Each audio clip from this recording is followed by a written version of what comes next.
It was meant to be a quiet family trip into the mountains, just trees, peace, and silence. But as the sun dipped behind the peaks, something strange stirred in the woods.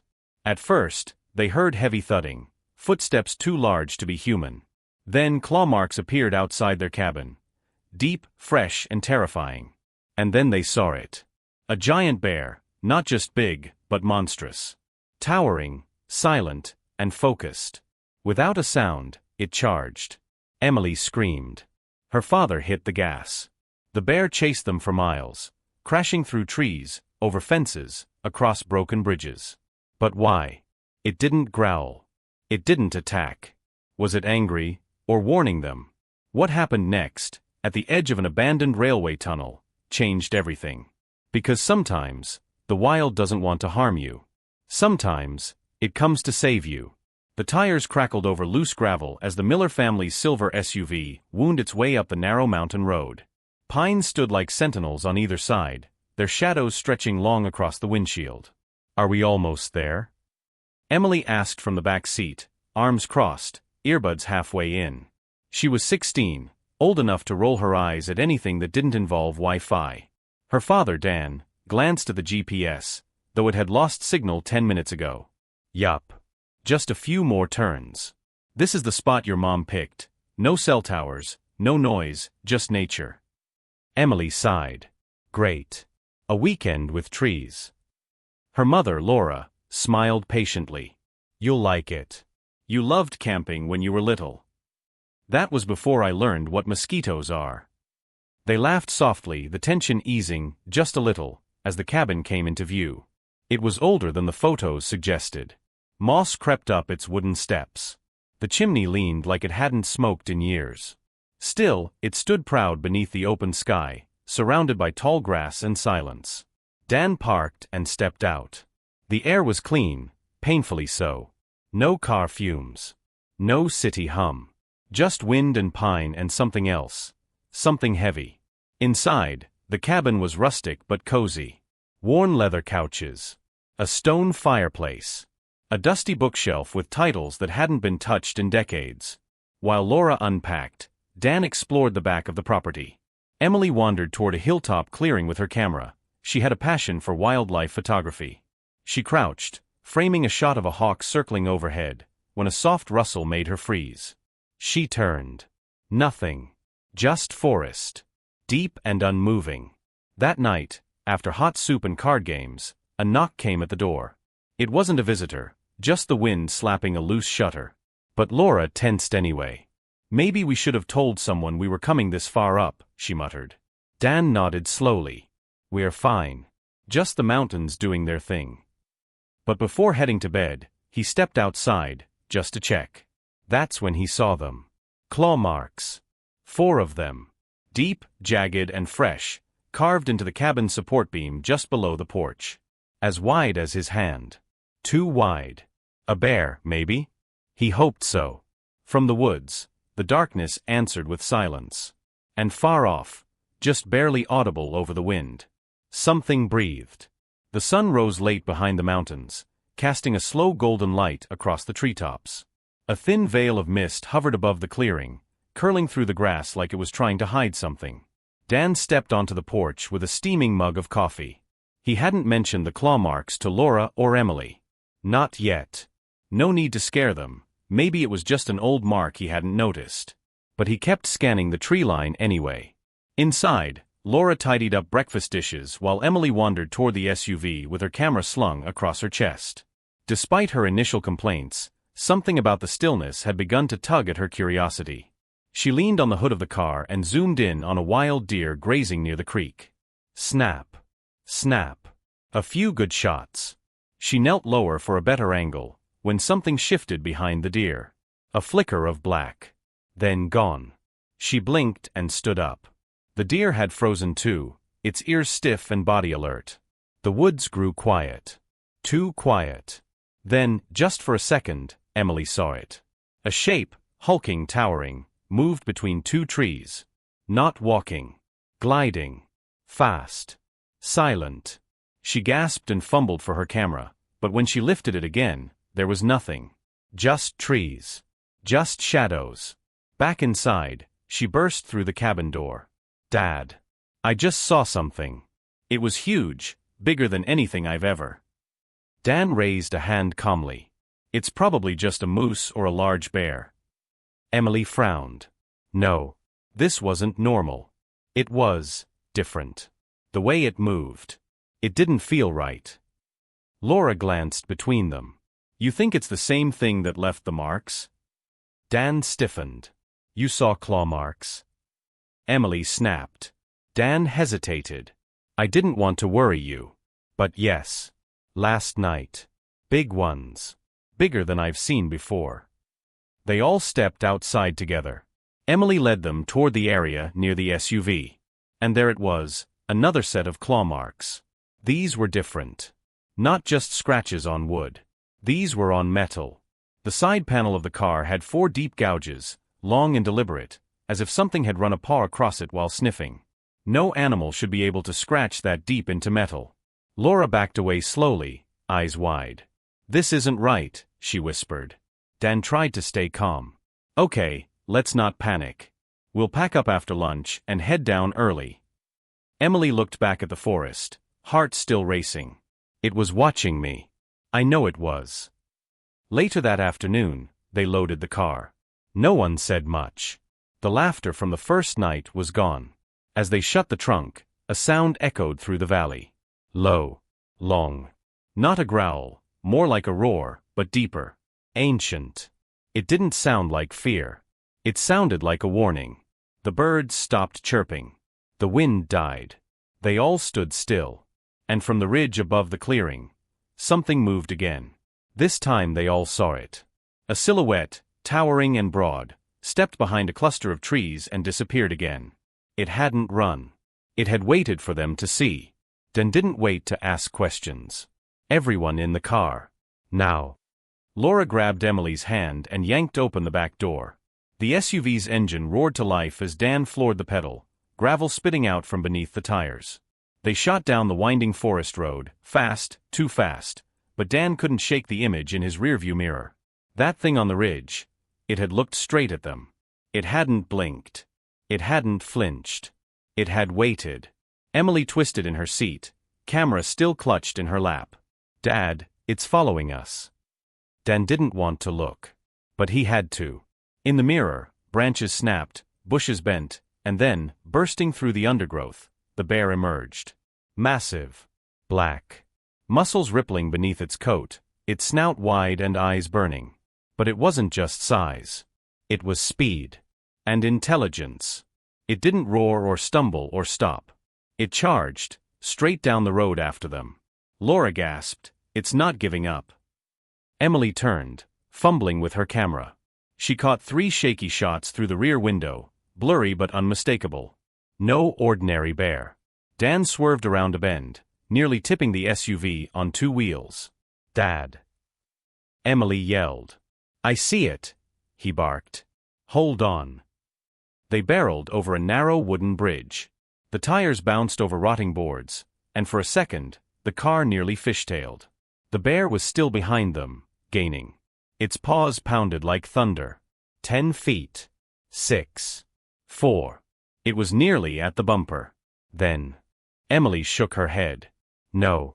Not yet. Dan was by the window, staring out into the trees. No one could sleep that night. By morning, Emily had emailed the photos to a local wildlife research station. She left out the story for now, just titled the email, Possible Rare Bear Sighting? She wasn't ready to say what really happened. But the response was swift. The researchers dismissed it within hours. Low-resolution night shots, they wrote. Likely edited. No record of any bear species that large in this region. No tunnel on that road. Maybe a Photoshop hoax. Emily read it aloud. Dan didn't even react. I expected that. Wait, Laura said.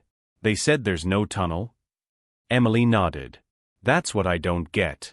I checked the maps. Nothing is marked where we drove through. Not even a dirt path. Silence. Laura sat down slowly. Did we imagine it? Dan finally turned from the window.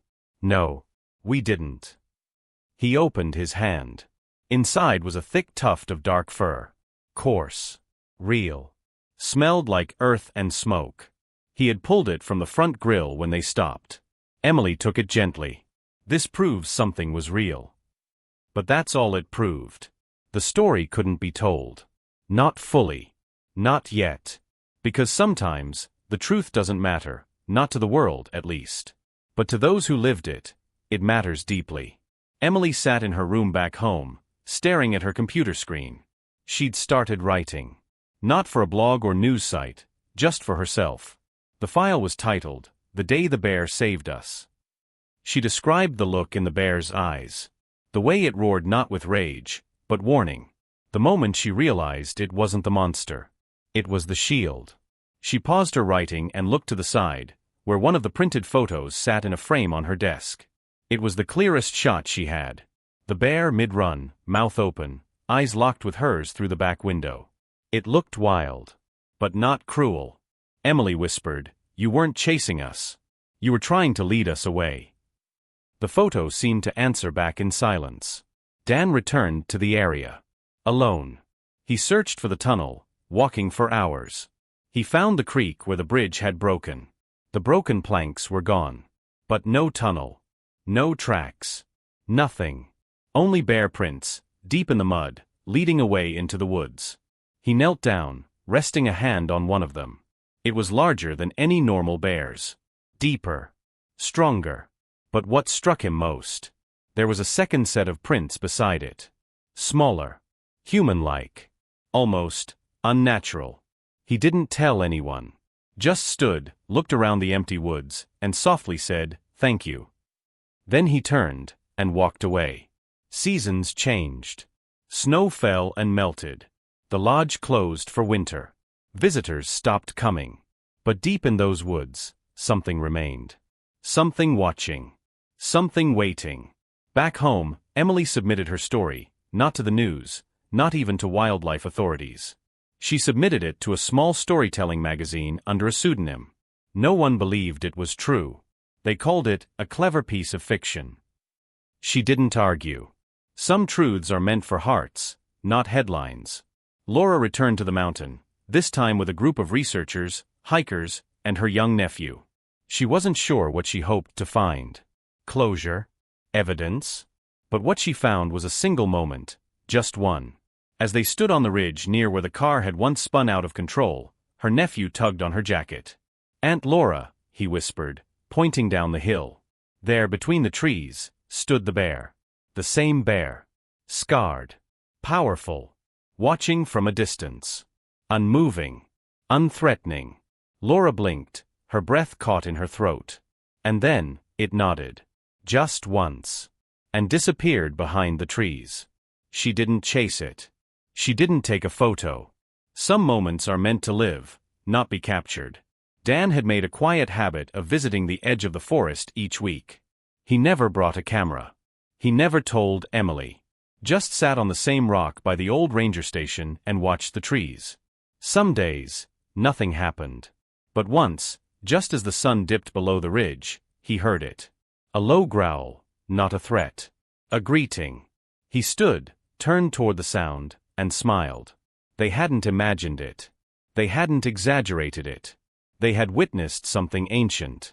Emily published one last blog post, private, password protected, only for herself and her family. "There was a moment I was certain we would die. But instead, we were chosen to witness something sacred. The forest has its own protectors. And sometimes, the monster chasing you is actually the guardian running ahead. That bear didn't want to hurt us. He wanted to stop what was waiting in the tunnel. He ran because he knew what we didn't. And he stayed, even when no one believed, because we remembered. Some stories are told in words. Others are written in claw marks, paw prints, and breath on cold wind.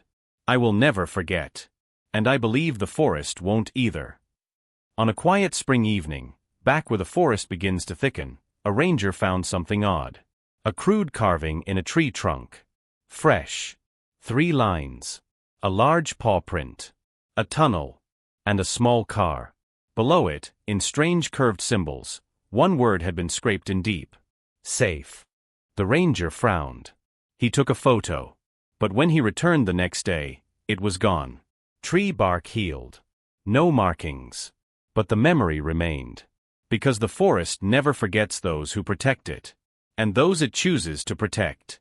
Sometimes the world we think we know hides ancient truths just beneath the surface. What if the thing you feared most was the only thing standing between you and something worse? Not all guardians wear armor. Some wear fur. And some chase you, only to save you.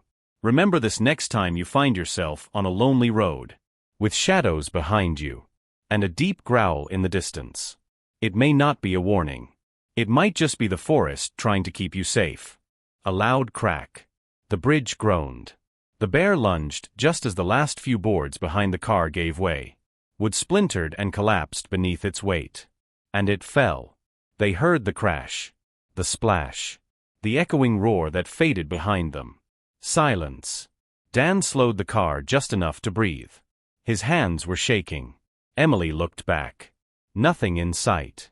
Laura sobbed softly. It's over, right?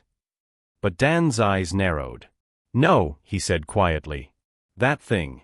It knew what it was doing. It could have taken us before the bridge. It didn't. Emily's voice trembled. Then why chase us? Dan didn't answer. They continued down the road, slower now, trees rushing past them in a blur of green and gold. A half-mile later, the forest changed. The road was lined with signs of past landslides. Burned tree stumps. Rock debris. The air was heavier here, denser. Then came the tunnel. An old railway tunnel, abandoned decades ago. Black as night and wide enough for the car. Dan paused at the entrance. They hadn't remembered seeing it on the drive up. There was no GPS. No signal. And no going back. We go through, Dan said. Quickly. They entered the tunnel. Darkness swallowed them. Emily gripped her mother's arm. The headlights barely touched the walls. Water dripped from above. Dust rose around the tires. Then, something moved inside the tunnel. A shape. Not behind them. Ahead. Dan slammed the brakes. Everyone lurched forward. There, barely visible, stood a large figure. Still. Watching. Not the bear.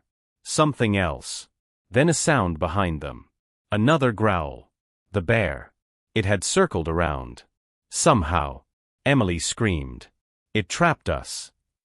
Dan threw the car into reverse, but the engine sputtered. Coughed. Stalled. Outside the tunnel, the shadows moved again. And from behind the car, a familiar shape emerged. Wet. Dirty. Breathing heavy. The bear. And it wasn't attacking. It stopped just at the tunnel's edge, and stared. Not at the family. At the other figure inside. The one waiting ahead. Dan realized it at once. It wasn't chasing us, he whispered.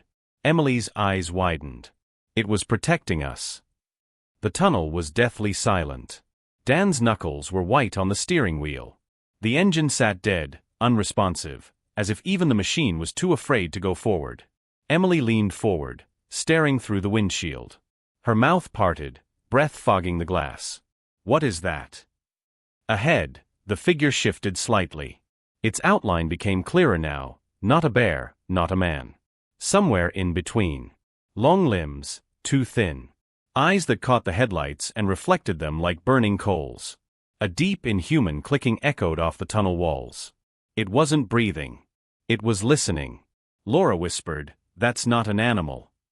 Dan reached down slowly, carefully turning the key in the ignition. The car clicked, once, twice, then choked. Behind them, the massive bear gave a low, steady growl. It hadn't left. It hadn't attacked. It was holding its ground. Guarding them. Emily turned to look at it. It's not trying to hurt us. It's trying to stop that thing from getting through. The shape in the tunnel took one slow step forward. That's when the bear let out a roar, deeper than thunder, primal and full of defiance. It echoed through the tunnel like a cannon blast. The shadow ahead flinched. The bear stepped closer to the tunnel entrance. Its massive body blocked the light now, a living wall between the family and the thing inside. Dan tried the key again. This time the engine groaned, then roared back to life. "Hold on," he barked. The headlights flickered just as the shadow lunged forward. The bear met it head-on, claws and teeth flashing. For a split second, the headlights illuminated chaos, the bear grappling with the thing in the dark. The creature slashed with long pale limbs, but the bear's strength was unmatched. It shoved the creature back, deeper into the darkness. Dan slammed the gas. The tires screeched and caught traction. They blasted backward out of the tunnel. Gravel flew. Pine branches scraped the sides. The bear roared again, louder than before. Then silence. Dan stopped a few 100 feet back. The tunnel entrance still loomed, quiet now, like nothing had ever happened. But Emily knew better. She stared, wide-eyed. That wasn't just a bear. That was something else. It knew we were heading into danger. It warned us. Laura nodded slowly. It chased us not to harm, but to protect. For a long moment, no one spoke. The trees rustled gently. Somewhere, a bird called. Then the ground rumbled, not from the tunnel. From the ridge above them. Another crack of branches. Another shape. Dan cursed under his breath. There's more. Suddenly, the bear emerged again. Lacerated, limping, but alive. It had won. It stared at them from a distance. No longer roaring. Just watching. Emily slowly rolled down her window. The wind carried the smell of pine and rain. The bear blinked at her, chest rising and falling. She whispered, "Thank you." The bear didn't move. Then, like a ghost, it turned and vanished into the trees, back into the wilderness. Dan put the car in gear. This time, they didn't speak. They just drove. They had come to the mountains for peace, and found something ancient instead. Something wild. Something protective. And something no one would ever believe. But Emily had the photos. And the memory burned into her mind forever. The lodge was warm and quiet when they finally returned. Emily sat on the edge of the cabin bed, flipping through the photos on her camera screen. Each image told a part of the story, the blurry shapes, the glowing eyes in the tunnel, the massive bear sprinting behind them like a shadow of fury. And yet, each photo also raised questions. No clear face. No unmistakable figure. Just fragments of something terrifying, and something heroic. Laura stood behind her, arms crossed tightly. "You're not posting those, are you?"